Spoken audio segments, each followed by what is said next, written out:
Hello everybody, Tyler Sass here from the OC Lawn Wizards, where we give the best lawn care service in all of Orange County. But today, we are going to be discussing the most important thing to every local Orange County resident's life, and that is, of course, Disneyland. I'm going to be revealing my 3 favorite locations, secret, low-key areas where even when it's busy at Disneyland and super crowded, you can still just go there, hang out, and relax and be in a great place. It's beautiful. It's literally works of art and just a relaxing place to hang out there. So we are going to get right on into that. No funny business today. No local news, no national news, just useful, practical, local information that you can apply to your life, because that's what we do here. Practical news. All right, location number 1. Are you ready? Drum roll? Is that a thing? The first place on my list of 3 favorite places, and they're not in any particular order. I like all 3. It just kind of matters on what mood I'm in. But the first one on our list today is the Tinkerbell's Fairy Garden. This one is not the actual ride itself. There's this, I think it's called the Pixie's Hollow or something like that. And that's where you go and you like take pictures of Tinkerbell. That's not the place I'm talking about. But right before you go there, there's actually this super cool water area. It's like almost like a small pond, but it's like crystal clear water, and it's got like little fairy houses set up and water shows goes on.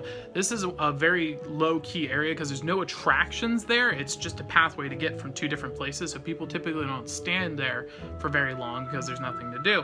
However, it's actually a really beautiful place. The entire area is like a work of art. When you walk in, it's really fantastic. It's got beautiful water fountains, lighting, and at night they light it up with fairy lights. It's just a really cool place. Very beautiful, very relaxing if you want to get away from the crowds. I highly recommend it. Daytime, nighttime, they're both awesome. And occasionally there's like an Easter egg, I guess you could call it, where a water show starts happening and water flies through the air. It's pretty cool. That's number 1 on the list.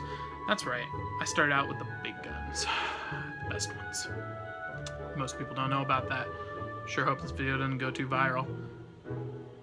I just cursed myself, didn't I? We've been doing really great actually lately. Thank you everybody for all of your help. Every subscribe on YouTube is amazing for us. We had no idea that the YouTube would even do that well. We kind of just threw it out there to see what would happen. This is a podcast. But thank you for that support. And yeah, you know, just me going for random thankfulness.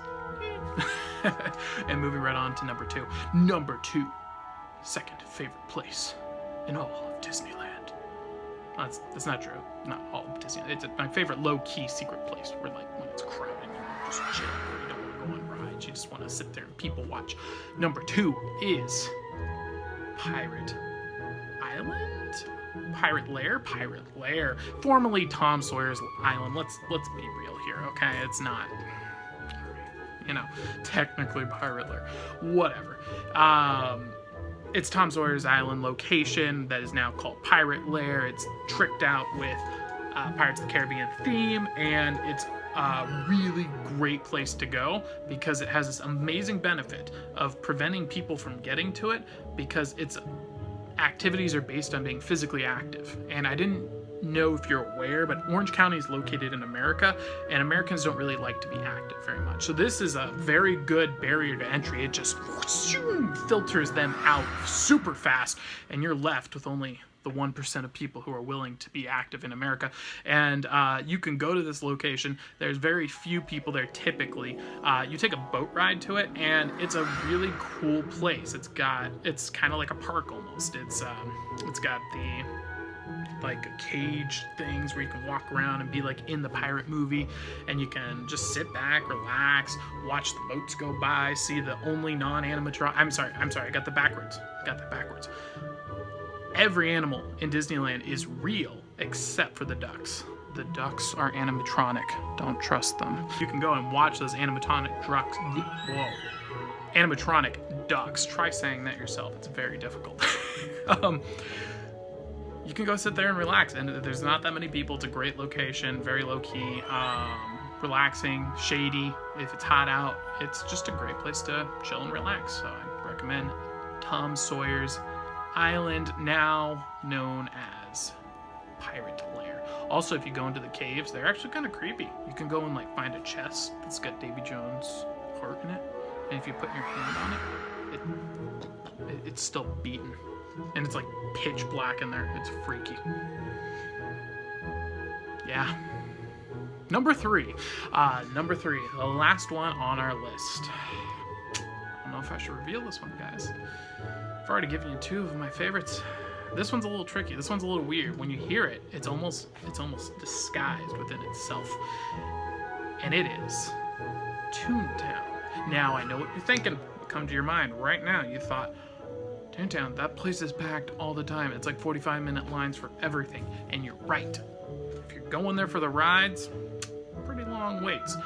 But if you're going there just to experience the town, Toontown, in my opinion, is one of the coolest places to go, because it is like you are walking into a living piece of art. Every single thing in there is designed and drawn and engineered and created to make you feel like you have just walked into an actual cartoon in real life.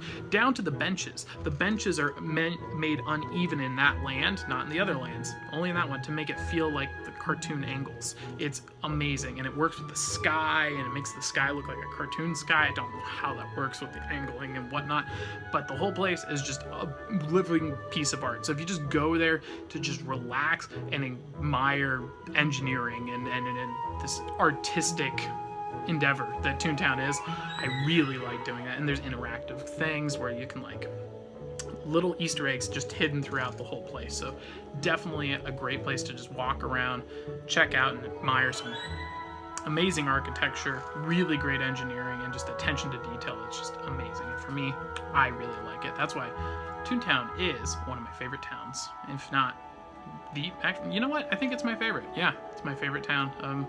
Disneyland, definitely. So those are my three. Those are my three low-key secret locations in Disneyland. Insider information, buds. I have the annual passport to prove it. Go there a lot.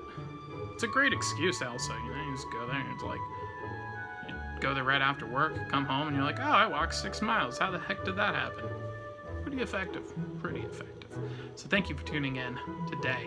And remember to subscribe if you enjoyed this channel. And if you didn't, I don't know, just leave a comment. There you go. Take a proactive step. People who are negative typically don't do that. Take a proactive step. If you didn't enjoy this content, leave a comment below on how I can make it something that you would enjoy. And maybe I'll take it into consideration. I read all your comments. All of them. Every last one. Thank you guys so much for all the support with the podcast downloads, but also YouTube and Facebook and Instagram. It's incredible, it's blowing up, and we just started out, so every subscribe matters. Thank you so much for helping, and please subscribe if you enjoyed.